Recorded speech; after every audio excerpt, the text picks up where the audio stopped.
I got myself a cinnamon chair. Nice.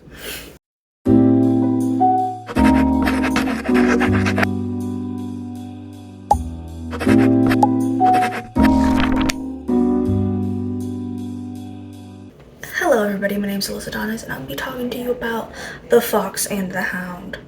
Maybe some of you guys may actually know this movie, specifically from this audio. I'm a fox. My name's Todd. What's your name, kid? Mine's Copper. I'm a hound dog. It's like all over around TikToks about friendship and all that jazz.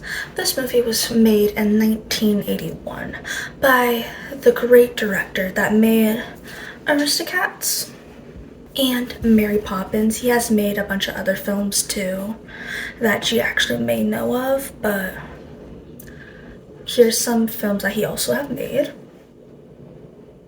You maybe know them, you maybe don't, depends who you are. Mr. Benja Fleischer? What? We'll call him Ben.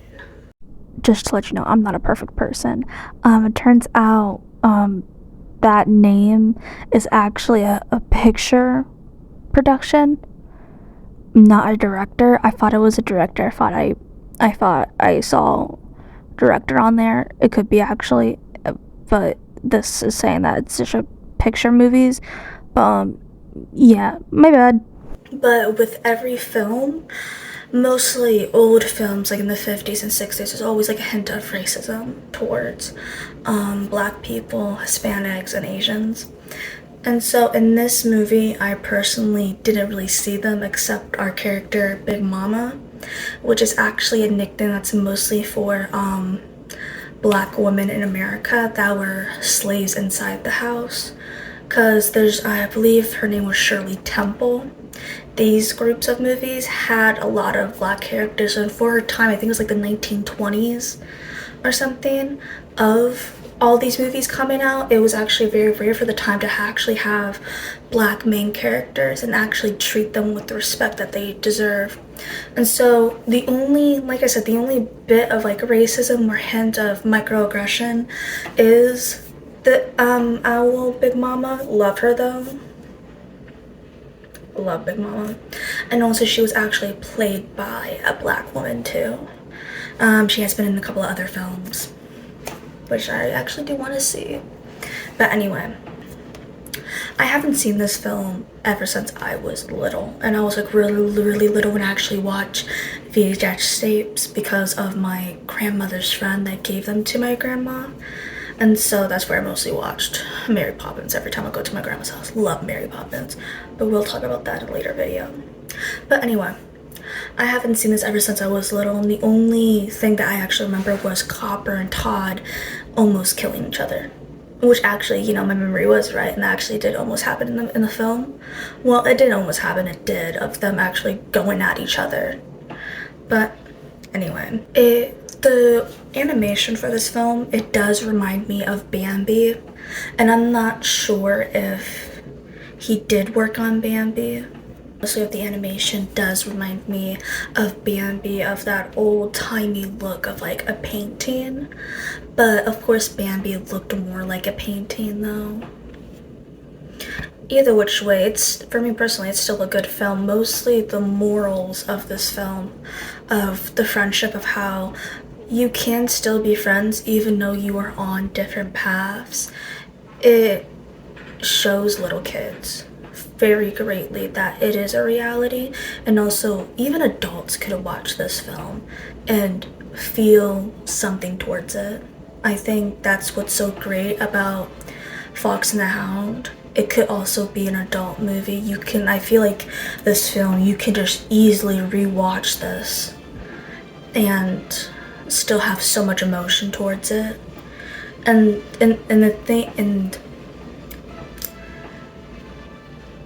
it's just, for me personally, it's a good film, minus like that little bit of racism with Big Mama. Of course, that was a tradition in the film industry of calling, like I said, African Americans that were slaves at the time that worked inside the house Big Mama and stuff like that. I think even with that part, I still believe this is a good film. Of course, a lot of Disney films have that hint of microaggression or even racism. And I feel like for me personally, I'm able to separate the racism with the art, mostly with the visual effects. I love the original animations like Snow White and, like I said, Bambi and Aristocats. They have such beautiful art forms of the animation, and hopefully we can eventually maybe separate the two of what it was normal for the time for a film and the art of the film, if that makes sense. For me personally, I believe Fox and the Hound is an easily a good kids film. It has good morals. There's not a lot of like hitting ground in there. Of course, it does get intense of like almost dying and then the bear scene. Even though it has very much intense scenes, it's also very beautiful of the way of their friendship coming back together, of when Todd wanted to defend Copper against the bear, even though they were sworn enemies because Todd accidentally hurt the old-timer dog, that's what I call him, old-timer dog, and broke his leg. And then they swore to be enemies or whatever, and now he lives in the forest. I believe it's a good movie about friendship and forgiveness, even though that they are from two different backgrounds and two different types of lives. You can easily be friends, which I believe you can even watch this and think it's a political movie, of knowing that you can be from two different backgrounds and still be extremely good friends, even though eventually you guys will part paths and still be really good friends. I think it's a very good film. I give it an 8 out of 10. You can definitely show this to your kids. Of course, it's a Disney film. Of course, you can show them to it, but there's always, a hint of something in kids' movies of that's either sexual or not. But anyway, I think it's a good film. I believe it's a very beautiful film, and they did a really good job. Of course, I am gonna make a video on Mary Poppins. I fucking love Mary Poppins, but anyway. My name's Alyssa Donis. Do you like Fox and the Hound?